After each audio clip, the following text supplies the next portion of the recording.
stayed in the reserves, and then you decided to put your toe all the way in the water. Yeah. Funny thing. So I did basic training in Fort Jackson. Had a good time. Said you going to Germany. So I went to Wiesbaden, Germany at 18 years old. Got my first duty station to Wiesbaden, Germany. 501st Military Police Company. We was there. Then deployed. Went to Baghdad, Iraq. Had a good time. Man.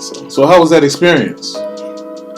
It was enlightening, right? So I've never traveled before. To go somewhere that you've never seen before, learning a different language. B. Gates escaped me good German, right? Sitting there eating the culture, learning the people. It was an extraordinary experience. Was that the experience that kind of helped you transition into politics, not as an actual elected official, but as somebody on the support side, which is probably the most important side of politics? Absolutely, because see, I was 18 years old protecting the 2-star general. Commissioner Clemens, who actually put me in politics. I was on campaign trail with her. Went everywhere with her the same way I did the 2-star generals. So talk about that experience, being on the campaign trail for the first time. First off, I learned it's two different sides of politics, right? It's the truth, and this is what really happens, right? Because a lot of people, they get screened, they hear this, and they make up their own scenarios, but unless you're actually in politics, you really know what you're talking about. I tell people a lot of times, if you really want to get to understand politics, go on the campaign trail. Go support a candidate, right? Don't just sit at the house, and throw popcorn at your TV because you don't like what Herschel Walker said, right? Or you don't like what Raphael Warnock said. Go actually get on the campaign trail. Get to meet the candidate. You saw me. I was with John Lewis. I remember John Lewis. Met John Lewis. You see, so I actually know these people. Ambassador Andrew Young, right? If they run for office, that was a good person, right? So you were able to use your ability to relate to public officials, business officials. How was that experience? Well, with Ambassador Andrew Young? Yeah, just meeting those guys and having the opportunity to work with those guys. It's been a blessing. So, I'm appointed by the Honorary Consul General for Liberia, Her Excellency Cynthia Blanford. She replaced Ambassador Andrew Young's brother, right? So that's how that connection is there. Talk about what you're doing in Africa, the people that you're working with, and the type of projects that you're looking at doing in Africa. Okay, so myself and Mr. J.T. Williams, who you know, and Mr. Ronald Hubbard, the chairman of our company, we actually built 3 million houses, 300,000 apartments in the continent of Africa, in the DRC in Kinshasa, just 6 kilometers south of the airport. That project is a quality of life project, right? It sits near and dear to my heart because of the fact that we're actually going in and doing some really good work for the people. We want to establish a quality of life and sustainability for those individuals, right? When you look at the continent of Africa, in general, everybody knows the next frontier when it comes to business and entrepreneurship, right? But outside of just how can you become financially stable, right? Removing any type of generational curse that been plaguing our community for many, many decades. Was that land donated by the government? Yes. Did he acquire it? He acquired it. Okay. He acquired the land. Okay. Have you guys run into any hurdles in terms of moving forward with that project? We did run into a small hurdle. The hurdles come with the territory. Yeah. So when you're coming from the outside of a country, everybody expects you to be wealthy, right? Billionaire already, billionaire, right? So, but when you come in, you have to actually do more problem solving than anything. How can I leverage this with this? How can I bring the people together? How can we establish trust? I'm coming in, abiding by all laws or all regulations, all international laws to get things accomplished and accommodated. I've been to the continent 3 times now, right? And each time I go there, it's a blast.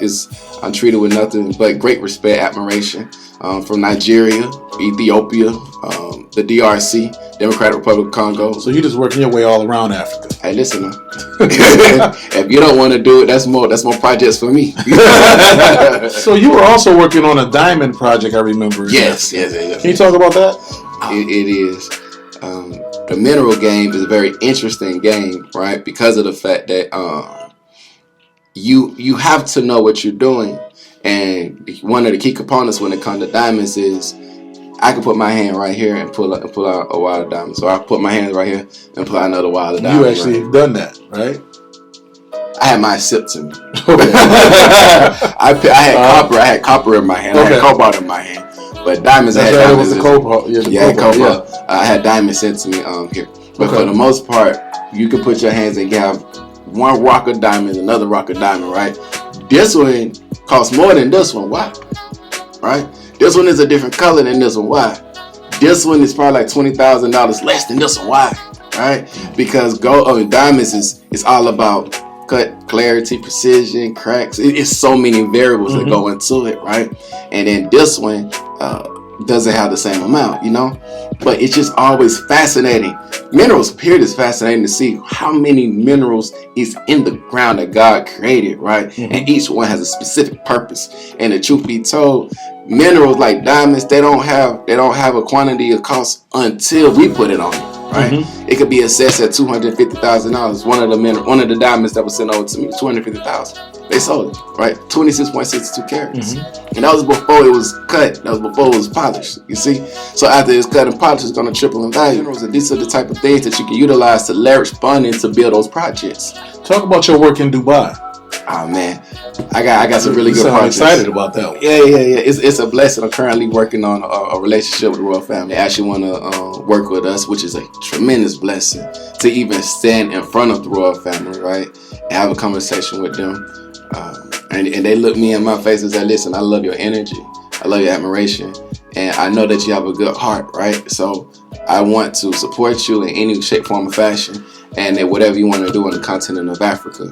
Then we all on board. Well, how did you get involved with the international community? Well, I started working with the drone school, Mr. Dio, Drone Workforce Solutions. We brought that drone school in, got it approved through the state of Georgia, GenPet, myself, Mr. Williams, and God, of course.